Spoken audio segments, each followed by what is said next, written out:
காலத்திற்கேற்ப ஒரு பொருத்தமான தலைப்பின் கீழ் அருமையான அன்பு மாணவர்கள் இங்கே அற்புதமான கருத்துக்களை அள்ளி தந்திருப்பார்கள். அதை கேட்கிற ஒரு வாய்ப்பு எனக்கு கிடைக்கவில்லை என்பது வருத்தம் தான்.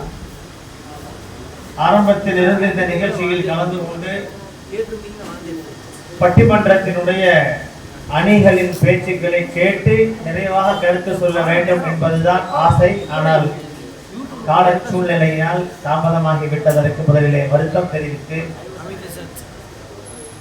வரலாற்றுத்துறை என்பது நடுவர் அதற்கு இலியாஸ் ஹசரத்துக்கு தான் வரலாற்றுத்துறையிலே அவர் எம்ஃபில் வரைக்கும் படித்தவர். அவர் தலைமையேற்று அவர் நடுவராக இருந்து நடத்துவதற்கு மிக பொருத்தமான ஒரு நடுவர். இருந்தாலும் நாங்கள் இது சம்பந்தமாக நிறைய நடத்தி இருக்கிறோம். 2000 நினைக்கிறேன். ரப்பானி சார்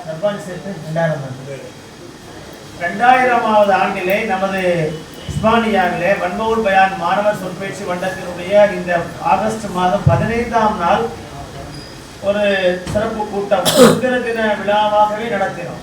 கருத்தரங்கம் நடத்தி அதிலே இந்த பகுதியிலே திருநெல்வேலி பகுதியிலே வாழ்ந்து கொண்டிருக்கிற வரலாற்று ஆய்வாளர் சுமார் 100 புத்தகங்களுக்கு மேல் அவர் எழுதியிருக்கிறார். அப்படிப்பட்ட ஆய்வாளரை அழைத்து குறிப்பாக சுதந்திர போராட்டத்தில் கலந்து கொண்ட ஒரு பெயர், முஸ்லிம்களுடைய ஒரு பெயர் எங்காவது ஒரு இடத்தில் இடம்பெற்றிருந்தாலும் அந்த பெயரை, அந்த வரலாற்றை நான் பிரிண்ட் மீடியாவாக பதிவு செய்யாமல் நான் மௌத்தாக மாட்டேன் என்ற சபதம் எடுத்து எல்லா வரலாற்று ஆசிரியர்களும் எழுத்தாளர்களும் தங்களுடைய ஜீவிதத்திற்காக வாழ்வதற்காக எழுதுவார்கள். நான் எழுதுவதற்காகவே வாழ்கிறேன் என்று சொல்லக்கூடிய ஒரு வரலாற்று ஆய்வாளர் திவான். எளிமையானவர், மிக சாதாரணமானவர். அவரை நாங்கள் அழைத்தோம். மேடை பேச்சு பழக்கம் இல்லாத அவரை அழைத்து மேடை பேச்சு பேச வைத்தது முதலாக அவர் மேடை பேச்சு பேசியது வன்மவுல் பயான் மாணவர் சொற்பேச்சு மன்றம்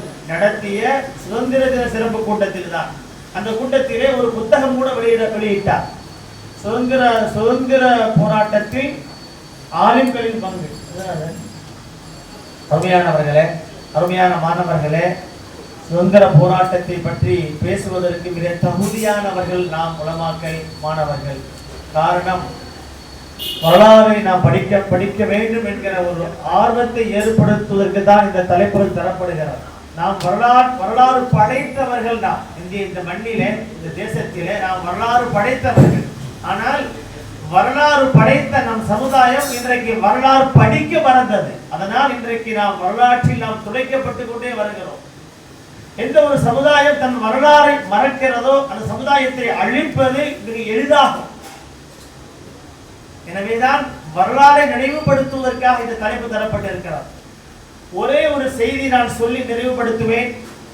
இந்திய சுதந்திர வரலாற்றில் உலமாக்களின் பங்கு எத்தகைய அளவிற்கு இருக்கிறது என்பதை நாம் புரிந்து கொள்வதற்கு ஒரு செய்தி. இந்திய தேசத்தின் அடையாளம் மகாத்மா காந்தி இல்லையா? மகாத்மா காந்தி இல்லாத கரன்சி நோட்டு இல்லை. இந்தியா தேசத்தினுடைய 78வது சுதந்திர தினத்தை கொண்டாடக்கூடிய இந்த நாளில் கூட இன்றைக்கு கரன்சி நோட்டுகள்ல அவர் கண்ணாடியாவது இருக்குது.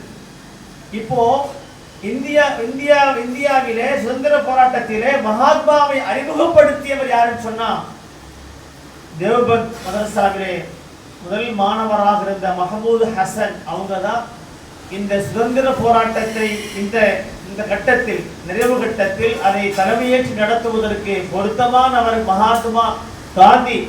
மோகன்தாஸ் கரம்சித் காந்தி என்று சொல்லுகிற மகாத்மாவை அறிமுகப்படுத்தியதாக ஒரு செய்தி நான் படித்தேன்.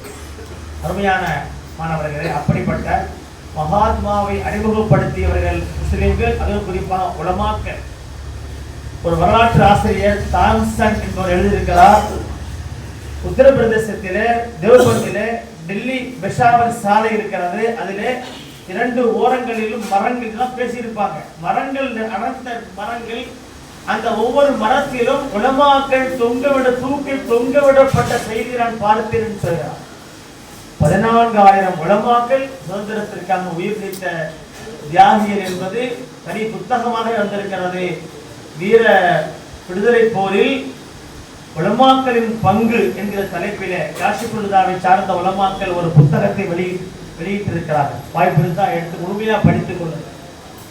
அருமையானவர்களே, ஆக உலமாக்கள் சுதந்திர போராட்டத்தை எப்படி அணுகினார் என்று சொன்னால் மார்க்கத்தினுடைய ஜிஹாதாக, மார்க்கத்தின் கடமையாக அதை நினைத்தார்.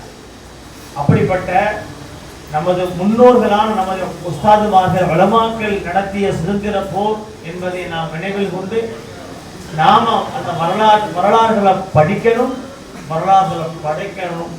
மதரசாக்கள் தான் அந்த வரலாற்றை அதாவது உயிரோட்டமாக வைப்பதற்கு மிக பொருத்தமானவர்கள், தகுதியானவர்கள். எந்த உலகியல் நோக்கமில்லாமல் செய்கிற எந்த காரியமாக இருந்தாலும் சரி, உலகியல் நோக்க பாராட்டு இந்த பிற விஷயங்களாக இல்லாமல் அல்லாஹ்விற்காக, சமுதாயத்திற்காக தூய எண்ணத்தோடு சேவையாற்றக்கூடிய, அறப்பணி ஆற்றக்கூடிய மிக சிறந்த ஒரு சமுதாயம் உலமா சமுதாயம்.